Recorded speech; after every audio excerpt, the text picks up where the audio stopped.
Everybody keeps comparing Hellblade 2 to God of War, but nobody talks about what really makes this Xbox exclusive different.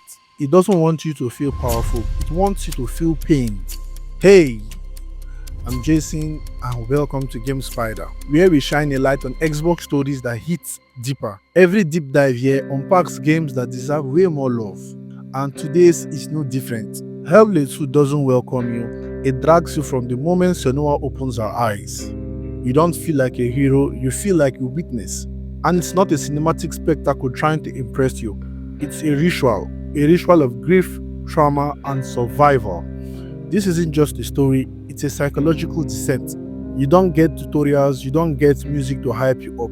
You get voices, whispering, doubting, mocking, and for the next 7 to 9 hours, you are going to sit in the mind of a broken warrior who isn't trying to save the world, she's just trying to survive her own. Senua isn't Aloy, Senua isn't Kratos. She's not a superhero in disguise. She's all fear, all fire, and all feeling, and that's where the difference hits. While most AAA characters are built to make you feel invincible, Senua is designed to make you feel exposed.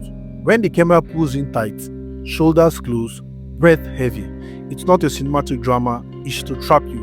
You hear the furies, you see the fog, you see the anxiety rise with every step. This is Xbox's darkest first-party game ever, and maybe the most uncomfortable thing they've ever funded. Because Ninja Theory didn't make this game for fun. They made it for truth. The truth about mental illness, the truth about grief, the truth about pain that doesn't go away. This game was made in collaboration with neuroscientists and people who actually live with psychosis. That's not marketing fluff. That's the blueprint of Hellblade. When Senua panics, you panic. When the voice turns against her, they turn against you. When she starts to question reality, so do you. And yet, somehow, she keeps walking. Not because you're chasing some god or enemy, but because you can feel she needs to. Because walking forward is the only thing keeping her alive. That's the beauty of this game. It doesn't just ask you to control Senua, it asks you to feel her. You don't save her, you walk with her. Through rain, through blood, through hallucination, through her past, through her pain, and towards a future she's not even sure exists. Now let's be real. Most people won't vibe with this game. It's slow, it's heavy, it doesn't hold your hand. But if you're the kind of person who can sit in silence and still feel something powerful happening, this isn't just an Xbox exclusive. This is Xbox's most intimate exclusive, and unlike so many games that wear emotions as costume, Hellblade bleeds it. 2 warriors, 1 spear, 1 axe, one hell of a journey. Let's not play coy here. Comparing Senua to Kratos feels almost disrespectful if you're only focused on combat, but we are not. We are diving into what makes a story feel, and both Hellblade 2 and God of War Ragnarok are built on one shared truth. Pain makes monster of men, and redemption comes at a brutal cost. When Kratos swings the Leviathan axe, the world shakes. But when Senua takes a step forward, her entire mind trembles. Where God of War gives us the scale of Norse mythology, Senua gives us a weight of personal mythology, the gods inside our heads. Both games hit cinematic highs, but Hellblade 2 strips away the horde, the flashy combo, the light-hearted banter, and leaves you with only one thing: a woman in pain surviving on purpose, with voices that might love her or end her. God of War tells a father-son tale through rage turned to wisdom. Kratos learns, he lets go, he teaches Atreus how to live, even if it means being alone. But Senua, she doesn't run from loneliness, she wades through it. She holds hands with grief, trauma, fear, and even guilt. Where Kratos pushes through rage, Senua drowns in reflection and somehow finds breath. God of War soundtrack swells with power. Hellblade's world whispers until you feel insane. Both are masterpieces with sound design, but Hellblade's binaural audio wraps around your skull. Voices clash, some doubt you, some defend you, but all of them feels real. It's like Xbox built a AAA game into a panic attack and somehow made it beautiful. But here is the twist no one wants to hear. Senua doesn't want to win. She wants to understand, and that's where she beats Kratos. God of War gives us lore, gods, climaxes, and legacy. Hellblade gives us a mirror, and if you are brave enough to stare, you see parts of yourself. So does one outshine the other?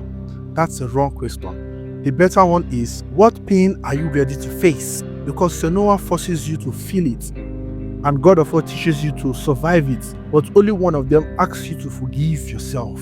Let me ask you something real quick.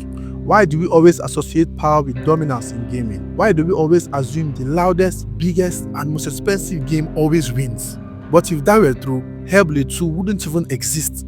See, this isn't just a game, it's a counter-argument, a subtle war cry in the middle of Xbox's loudest generation. While the entire world is focused on flashy reveals and broken dreams, Xbox's best story might be the quietest one it's ever told. Senua's Saga, Hellblade 2 isn't here to sell you the dream of power, it's here to remind you that power means nothing if you don't know what to do with pain, of course, and that's why this game hurts so good, because Hellblade 2 doesn't just take a page out of God of War's book, it flips the script and asks a different question entirely. What if trauma was the villain? What if your own mind was the battlefield? And what if silence was more terrifying than any god? This is where Xbox wins quietly. While Sony delivers cinematic spectacles with unforgettable combat, Xbox gave us something personal, something internal, and a story that doesn't beg you to like it, but dares you to feel it. And that's what so many misses. We keep trying to make these fights about consoles, exclusives, and sales charts, but if you slow down, just like this game forces you to, you realize Xbox has something no one else can replicate. Not power, not marketing, not Game Pass. It's perspective. Hellblade 2 dares you to sit with your own thoughts, with grief, with fear, and even with silence. No score, no map, just you and your demons. And in a generation begging you to be louder than the last, this is Xbox whispering, I see you. If this video made you feel something, don't swipe away. Let's build something rare on this platform, a space where we don't just talk about games, we feel them. I'm Jason and this is Game Spider, the Xbox deep diver that uncovers the pain, pressure, and beauty behind the games not too many people talk about. Please leave us a like, subscribe, and hit that notification bell. If you believe Xbox deserves better stories, drop your thoughts in the comment. Let's talk about Hellblade 2, God of War, and whatever puts you on game. And please come back for more Xbox deep dives every week. Please.